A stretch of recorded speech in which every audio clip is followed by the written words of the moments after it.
we're talking about knife skills, and sometimes that's not as fun as the recipes and the food, but a lot of my clients are looking for knife skills. They keep you safe in the kitchen. They actually make your meals a lot better. Your foods, when they're cut a certain way, they cook better, they taste a lot better, and it's gonna make your chopping so much quicker, your food prep so much quicker when you know how to properly use your knives and know what your knives are for. So the one I use the most is this one. This is a chef knife. And so I love the chef knife, and I use it for pretty much everything. And so if you only get one knife, then I would get a chef knife or a Santuka. This looks just the same, except it has these grids here, and this just keeps everything from sticking to it. So when you chop, you don't have as much sticking there. And so I actually probably use this one more than this one, but both are fabulous.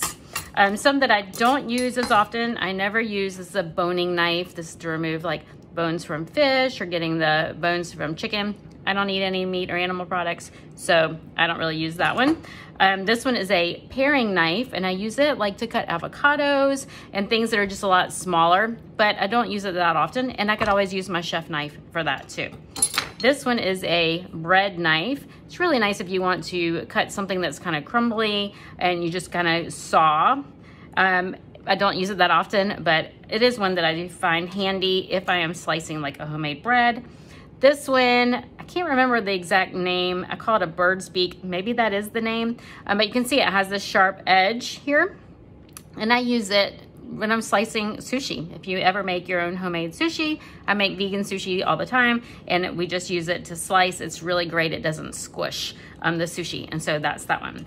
Now this, a lot of people say they use, this is a steel, and a lot of people use this thinking they're sharpening their knives, and it doesn't necessarily sharpen it, but it does even up the edges. So when you're chopping, you do kind of dull or knock some of the blades, they're not called blades, where they're a little uneven, and this just helps you kind of hone down those edges. And so it's something handy, but that's for a different class. Now I do use a knife sharpener, which is usually, you can get electric ones. Sometimes they have water that goes through them. Mine does not, but it has a couple of different things that you put it through to keep it nice and sharp. You want a nice sharp knife. So a lot of people, they're afraid to have a sharp knife, but the sharper the knife, the more precise your cuts. They're gonna go into the food instead of sliding.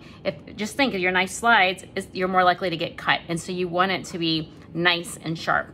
So I'm going to show you a couple of different ways to chop, dice, slice chiffonnade, julienne. Today, these are all words that you may see in recipes, or maybe you've heard on cooking shows and you're wondering, what the heck does that mean? It doesn't mean you necessarily have to follow strict rules, but sometimes it's handy, especially when you're reading a recipe and aren't quite sure what to do. So the first one is chop. So there's a difference between chop and dice, though they usually kind of look the same, kind of cubes. Chop is usually a rough chop. It doesn't have to be precise. Maybe it's something you're gonna blend up later. But when we cook, we like everything from one fruit or one vegetable to be about the same size. So like if I'm using celery, onions, and carrots, I want all my celery pieces to be about the same size, all the carrot pieces to be about the same size, so they all cook evenly, especially if you're roasting or something like that. You don't want to finish cooking and this one's too squishy and this one's still too hard because they just weren't chopped the right size. So the easiest thing to chop is celery. You can chop it or slice it. This is kind of not a fresh piece of celery, but that's okay. I'm going to pick up my chef knife and I'm just going to chop. So I should show you first, how do you even hold the knife? So this is my favorite way to hold it.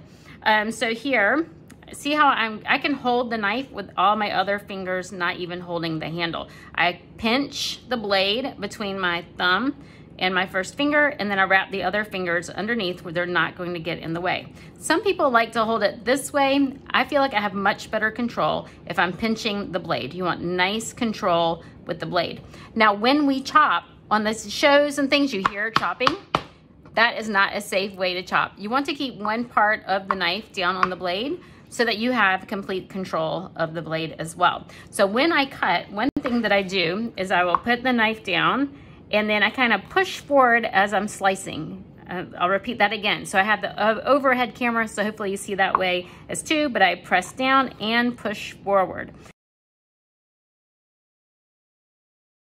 With my other hand, there are a couple of things you can do too.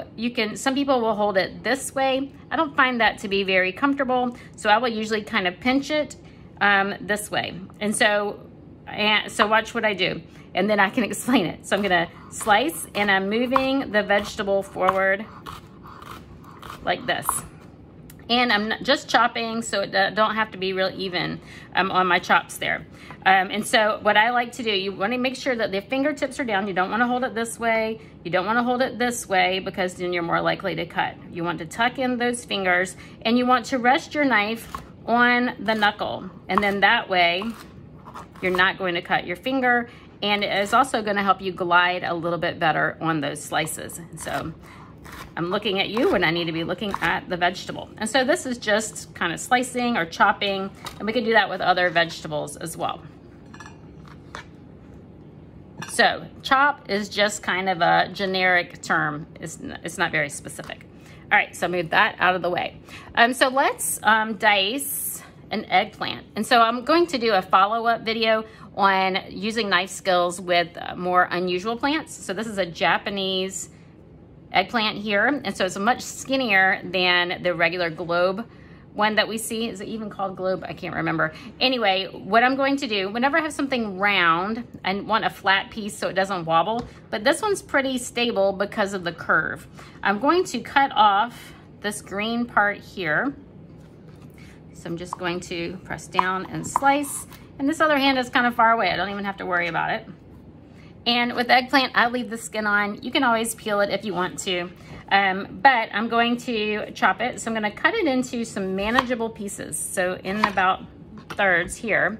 And if I were going to chop this, and I don't want it to be really pulley, I'm just gonna slice one little piece off to make it flat. You can save this to make broths, vegetable broths and things like that. Or if you don't care what it's, if it's overcooked or whatever, then you can just throw it in your soup or whatever too. So now that it's nice and stable, then I want my pieces to be even. I'm gonna be dicing this. So I'm gonna slice this into slices here, just like this. And then this side, these two sides are rounded. That doesn't bother me. Some people like to even it up so that they're all exactly the same. So we will do that the way you're supposed to do it, right? So slice off that curve. And then all I'm left with is this. So to me, I feel like I just wasted a lot of vegetables. For me, I don't care if it has that curve. But what I'm going to do is I'm going to dice this. And so I'm going to stack them on top of each other.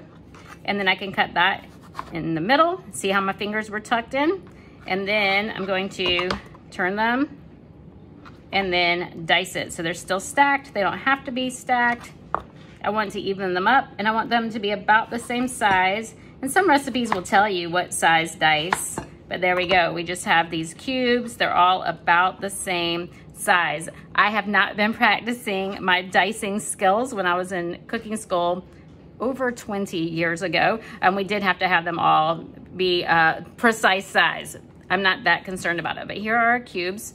I'm gonna put them on our plates, and I'll move that aside. So what about slicing? So something we can slice is a cucumber. And I always like to cut off the edge. I'm not gonna cut off both edges because I'm probably not gonna use this whole cucumber. So let's slice off the edge.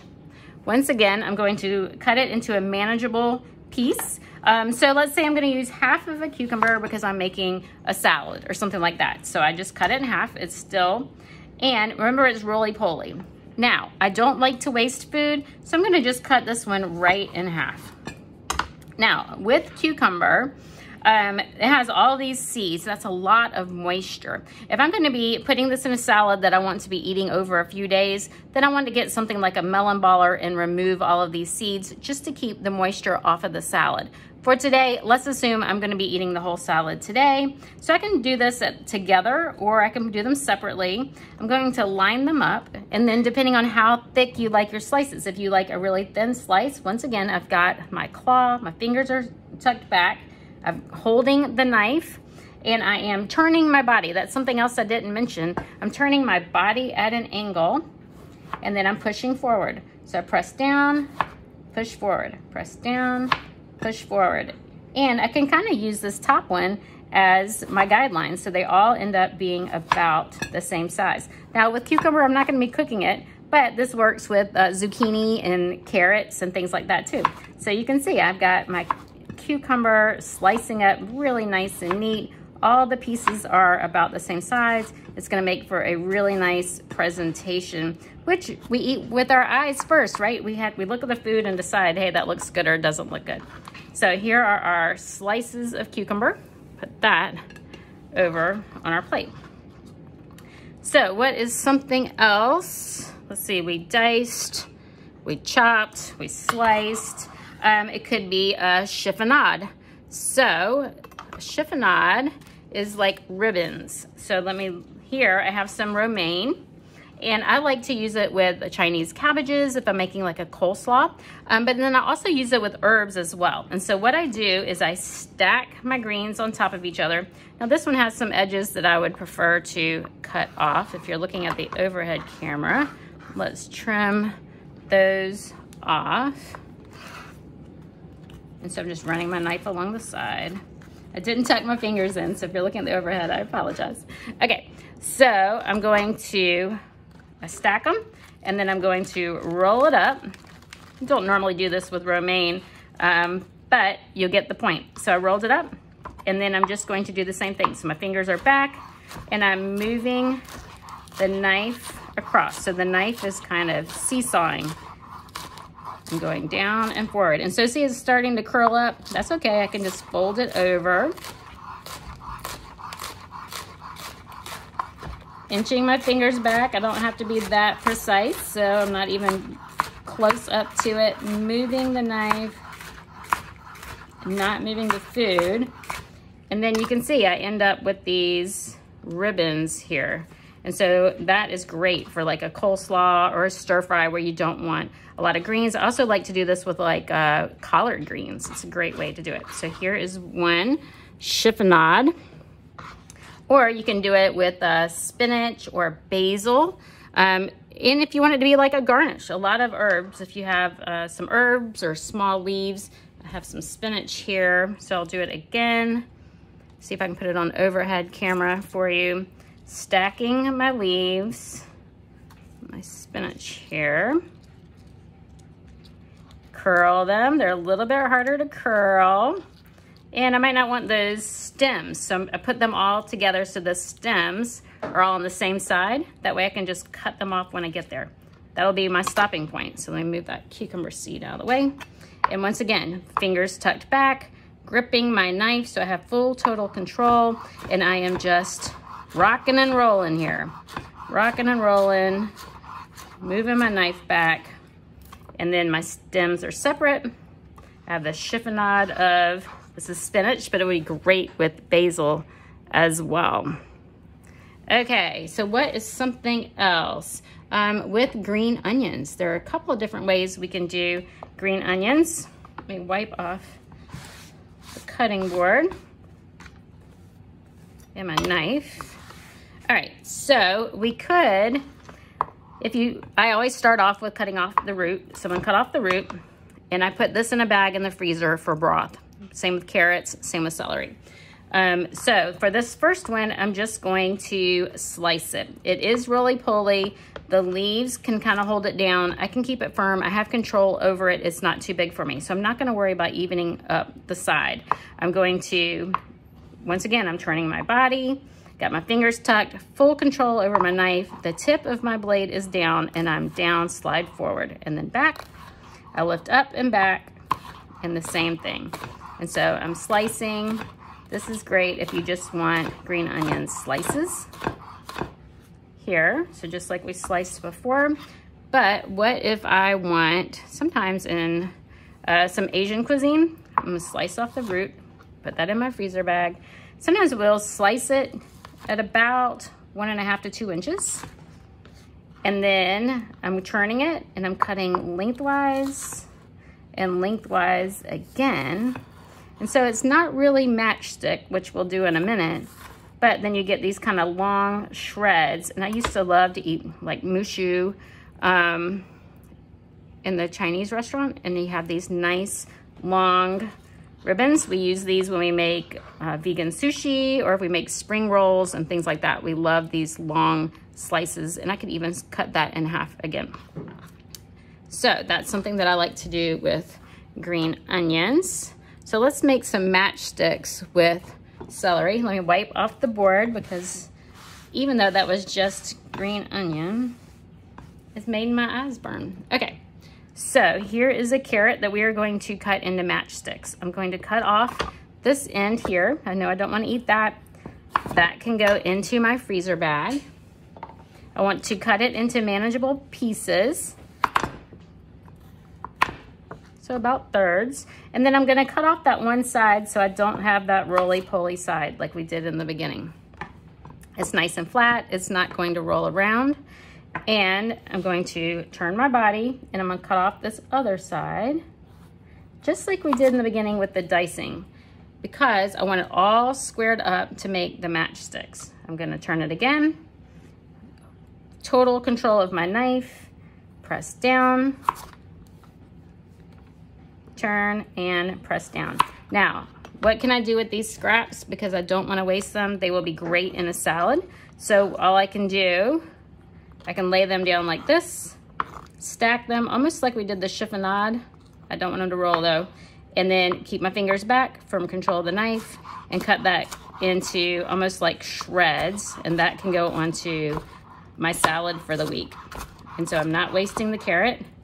It's going on my salad. So isn't that pretty? That'll be really nice on top of a soup inside a wrap. There we go. So put that aside. Now, for the matchsticks, I'm going to thinly slice. Hopefully this overhead camera is getting it as well. Thinly slice.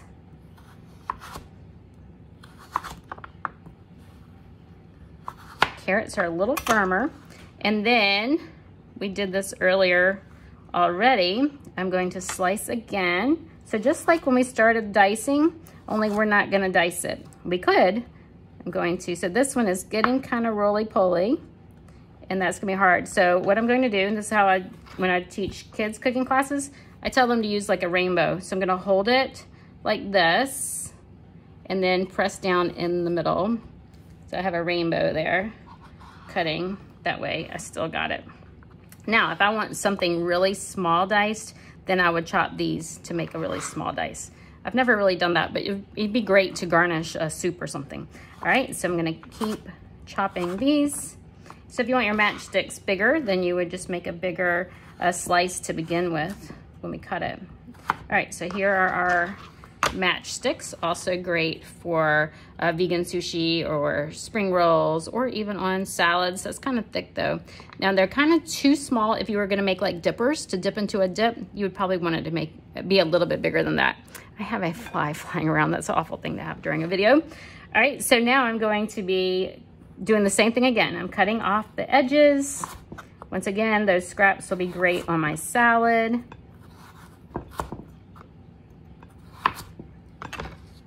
See, it's all one cube. If I want to make dippers, then I will just cut that in half. Cut each one of these in half. And then that might be nice to be dipping into a dip. Or, cut this one, cut the edges. And this piece is kind of skinny. This is a skinny carrot. And I will just cut it once. And then I have these here, and those make great dippers as well.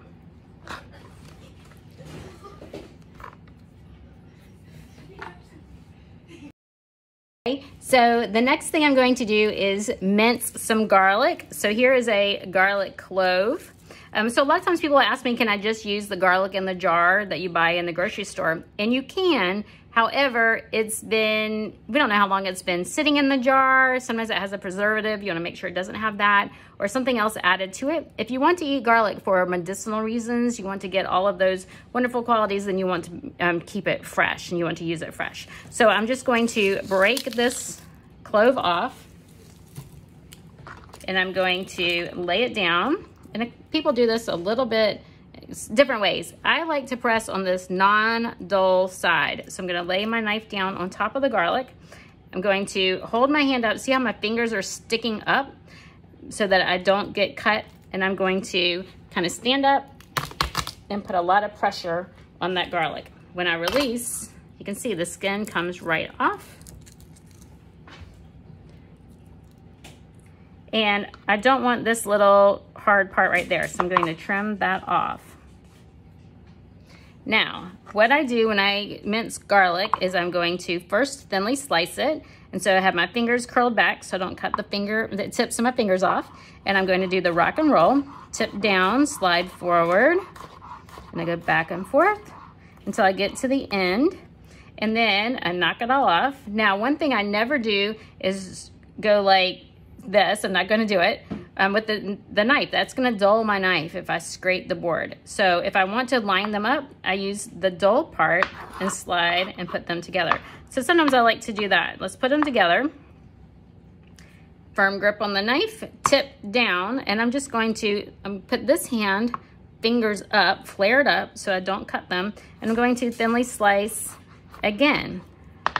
Put them together, thinly slice again. And so once you get used to it, you can do it kind of fast. I'm going slow for you to see. I'm just gonna go back and forth.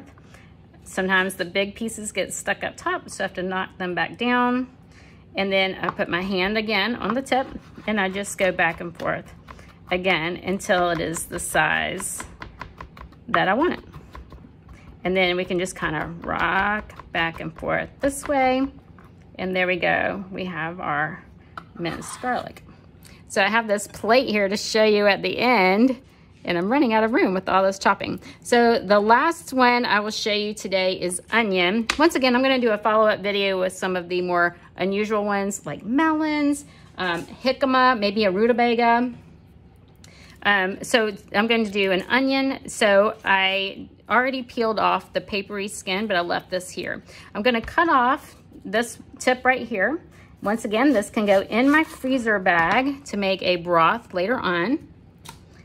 And then what I do is I cut right through the center here. So I'm going to cut through that so it will lay nice and flat. So if I want to just slice the onion, then I just run my knife through this way and slice it. I didn't grip appropriately, did I? But I'll show you there's two different ways that I can dice this. I'm gonna cut off my root. And I'm doing this one last because I do tend to cry when I chop onions. One way to do it is now I want to make parallel slices this way.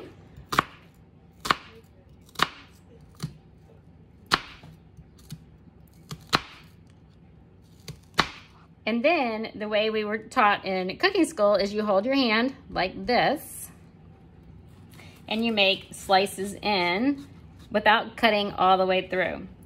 And so I'm gonna make another one going in, not going all the way through. And so we end up with these squares that we're going to cut. And so I'm going to run my knife this way. And depending on how many lines you put on there is how big your onion dice is going to be. Now that is one way to do it, but what I prefer, because I get nervous holding my hand this way and I have trouble keeping my knife flat, I will try not to cry. I like to do the knife cuts down again.